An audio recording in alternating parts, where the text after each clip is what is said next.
Olá e bem-vindos. Hoje vamos mergulhar a fundo num dos tempos verbais mais importantes para a comunicação em português, o presente do indicativo. É sem dúvida a chave para qualquer conversa do dia a dia. Ora bem, o nosso plano de ataque é simples e direto. Primeiro, vamos perceber o que é, afinal, o presente. Depois, mergulhamos nos verbos regulares e, a seguir, nos irregulares, que são absolutamente essenciais. E, claro, no fim, vamos pôr tudo em prática para que a matéria fique bem consolidada. Ok, então vamos começar pelo mais básico, não é? Quando é que usamos o presente e porquê? Pensamos nele como a base de tudo, a ferramenta que nos permite descrever o mundo e o que acontece à nossa volta. Pois é, o presente do indicativo é uma espécie de canivete suíço da língua portuguesa. É incrivelmente versátil e, na prática, serve principalmente para estas 4 situações-chave que vamos analisar já de seguida. Primeiro, usamos o presente para falar de coisas que acontecem regularmente, ou seja, as nossas rotinas. A frase "a Ana almoça na cantina da escola" é um exemplo perfeito. É algo que ela faz, habitualmente. Simples assim. Mas não serve só para rotinas. Também é o tempo verbal que usamos para falar de factos, de verdades, coisas que são como são. O centro comercial abre às 10 horas. É um facto. Está estabelecido. E agora, algo que é, bastante interessante e muito usado em português, usar o presente para falar do futuro. Atenção, de um futuro próximo. Amanhã vou ao cinema. É uma forma super natural e comum de falar sobre os nossos planos. E claro, para descrever coisas e pessoas. E aqui entram em jogo 2 verbos absolutamente cruciais: o ser e o estar. Usamos-los a toda a hora para falar de características ou de estados temporários, como neste exemplo, a Sara é muito alta. Bom, já vimos quando usar o presente. A pergunta agora é: como é que o formamos?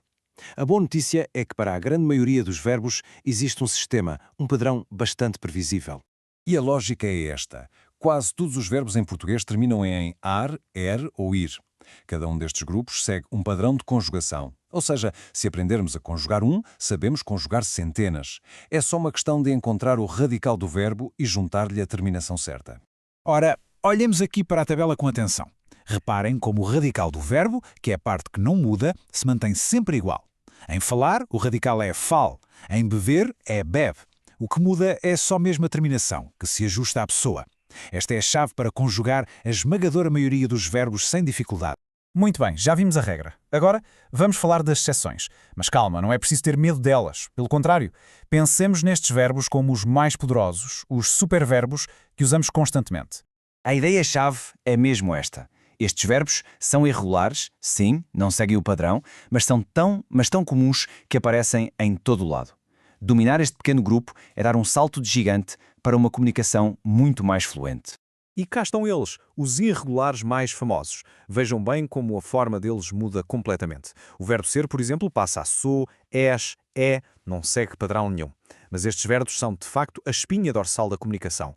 O melhor mesmo é memorizá-los. Vale bem a pena o esforço. Ok, teoria vista. E agora? Agora vamos pôr as mãos na massa. Nada como um bocadinho de prática para fazer isto tudo fazer sentido na nossa cabeça. Vamos lá então ao nosso primeiro desafio. A frase é: a Maria morar em Coimbra. O verbo é morar, termina em ar. Como é que fica? Vamos pensar um bocadinho. Isso mesmo, a Maria mora. Perfeito, seguimos o padrão dos verbos terminados em a. Vamos ao outro. Próximo. Eu raramente ficar acordado até tarde. O sujeito é eu, o verbo é ficar. A forma correta será? Exato, eu fico. Muito bem. Agora, vamos complicar só um bocadinho com um irregular. E agora o tal desafio. Lembrem-se, o verbo ir é daqueles especiais, dos irregulares. Na frase "amanhã nós ir ao cinema", qual é a forma certa para nós? Exatamente, nós vamos, estão a ver, é assim que a teoria se transforma em comunicação real do nosso dia-a-dia.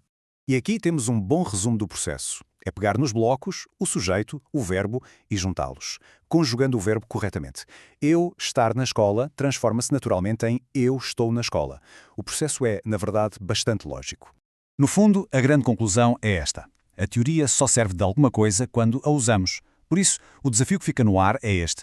Como é que se pode escrever um dia normal, uma rotina, usando estes verbos que vimos? É que, no final de contas, a nossa vida é uma série de ações e a maior parte delas acontece no presente. Descrevê-la em português é o passo seguinte.